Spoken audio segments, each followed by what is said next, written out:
we're sort of at the midway point in the season. So I'd like to get your opinion, maybe a round the horn discussion pretty quickly on best team, best title race, best player, biggest surprise. What else do I have here? Biggest disappointment and best managers. Is that okay that we could do something like that? James Benj, are you good with that?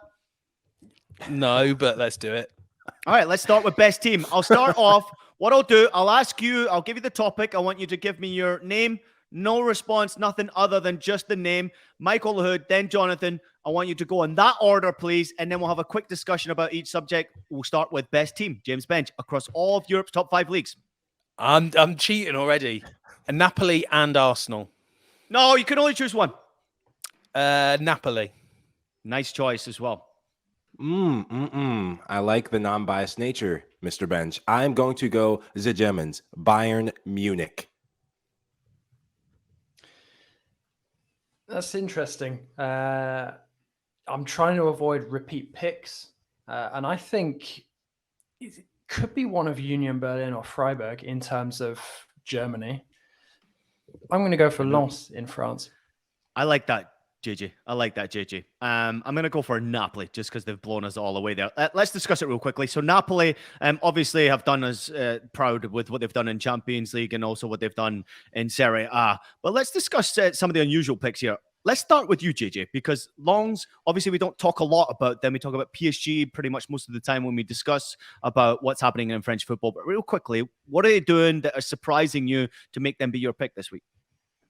Well, they're second in the table, competing with PSG for the title with I wouldn't even say half the budget. I mean, they're sort of halfway down the league in terms of budgets, but compared to PSG, everyone's got a tiny budget, even some of the bigger clubs. I mean, Lens, I think for them, what they've done since returning to Ligue 1 in general has been phenomenal.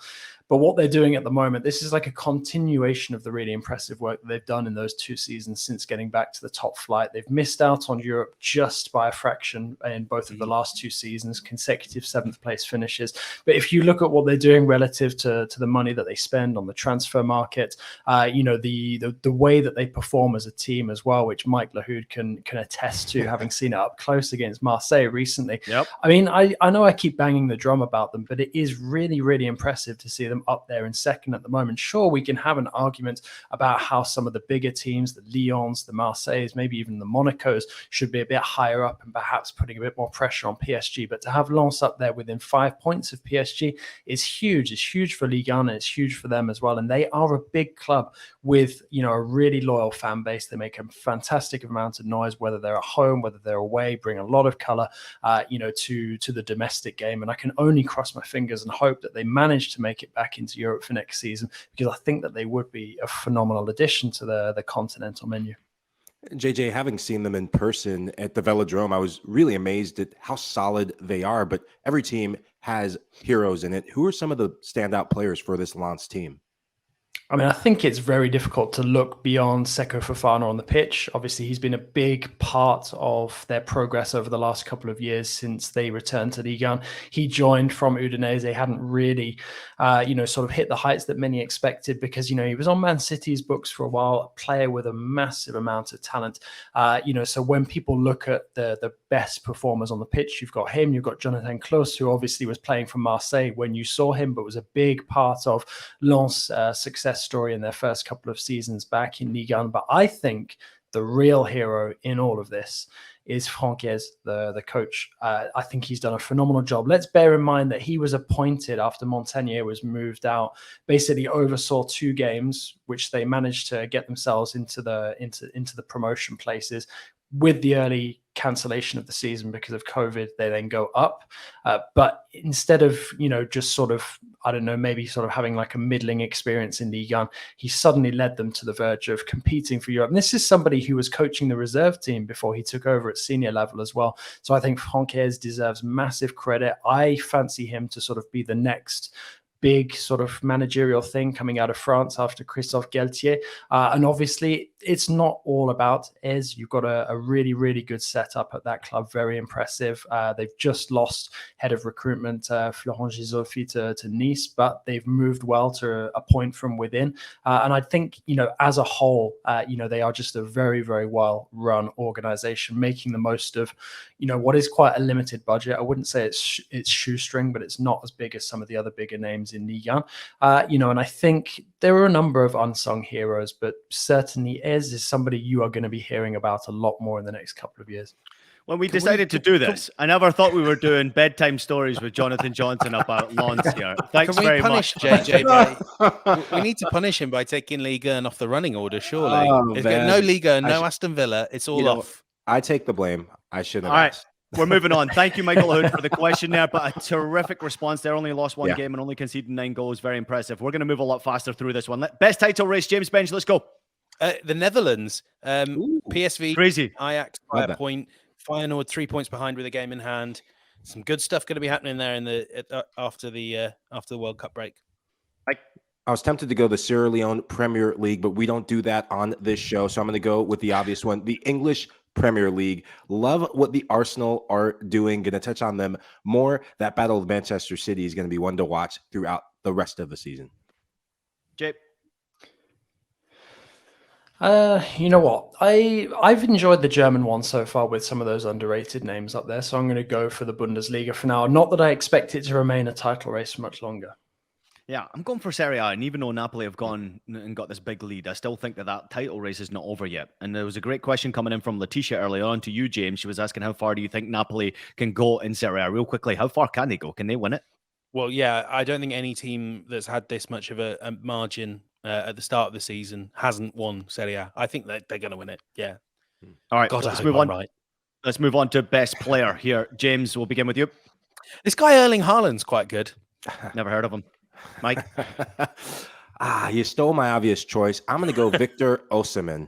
This guy is one of the revelations from he missed half the season, right? I still think he has that bit of a difference for Napoli. If they're going to win a title, he will continue to get hot. I pick him. Africa. Woo. Good choice. Good choice. Mike Lahoud has skinned the defense and left me with a tap in on the goal line. It's got to be Kvaradona in tribute to Nigel Reo-Coker, not here. I love it. And can you pronounce his name correctly for Nigel, who's probably watching the show right now, JJ? Kvaratskhelia. Very good. That's probably the best pronunciation here. I'm going to go outside of Erling Haaland. I'm going to go for Christopher Nkunku, obviously, following the Bundesliga so closely. Guys, just unbelievable to watch. And also Jude Bellingham, a close second. My, oh my, I absolutely freaking love this kid. Biggest surprise, James Bench. Who you got here? This one's a tough one. I'm going to go for more of a moment. I would say, even though it's with the new dawns that we were promised at Chelsea, I still think that sacking Champions League winner and elite level coach Thomas Tuchel remains the biggest surprise I've seen so far this season. Good one. Oh, Benj, that is very, very creative. I'm going to go Champions League because we are the House of Champions. Club Brugge and Benfica. Love what those two teams have done. The audacity to go into some of the household names of European football and not just get draws, but get results. Go for the win. I love that. It makes this competition better. You know what? I'm going to be boring old JJ now. Aston Villa 3, Manchester United 1. First league win over United at home in 27 years, but more to the point, we actually now have a semi-competent manager. So I'm delighted. I'm going to be boring as well. I'm going to stick with the Bundesliga and go for Freiburg, not Union Berlin. Freiburg for what they're doing in European competition as well as the Bundesliga. Just a fun team to watch. The craziest manager, and Christian Streich is absolutely insane in the brain. Biggest disappointment, James Bench. What do you got for me? FC Barcelona, who spent remortgaged the property, spent over 100 million, and are right back where they were at this stage last season. I'm going to go to a team that's near and dear to our producer, Des Norris's heart. Ruthless in this choice. Atletico Madrid. They have not won a match in the last 5 matches. Losses to Cadiz and Mallorca ain't going to get it done. Might be time for Cholo to vamos. Man, I'm just surprised that you were actually expecting anything from Atleti to start with. My choice is Juventus. Absolutely dreadful domestically and continentally. I know they beat Inter recently, but it's not going to cut it for me. Can I say Liverpool? Just Liverpool disappointed me, and I'm waiting for them to explode. Well, haven't Bayern disappointed you, given that you wanted them to implode since like day one? They're probably my biggest surprise, but I didn't want to go there because I didn't want to bring it up again. But thanks, JJ, for bringing it up. Best manager, the one that stood out to you the most across Europe's top 5 leagues. It can be obviously in European competition as well. Yeah, this one's very, very easy. It's the man that hasn't just got his team to a level no one expected, but a man that's changed the culture of an entire club, changed the fan base, changed everything, is, of course, Mikel Arteta. Yeah, Incredible. I love Great- that great shout. job. Love the shout. Love everything about him. I'm going to go to, you mentioned the league before, a guy who took over a team that's near and dear to his heart, Ruud van Nistelrooy. What he's doing with PSV, getting the best. The decision to keep Cody Gakpo is massive. He will be a potential breakout star at this World Cup for the Netherlands, should he get in the lineup. But love what he's doing with that team. Yeah, I'm going to stick with my last choice and say Francaise. I mean, I think it's phenomenal. I'm going to go for Luciano Spalletti at Napoli. I didn't see Napoli doing anything near the sorts of what they're doing right now. It's fun to watch, and he's just an interesting character on the bench there. So really, really impressive with him.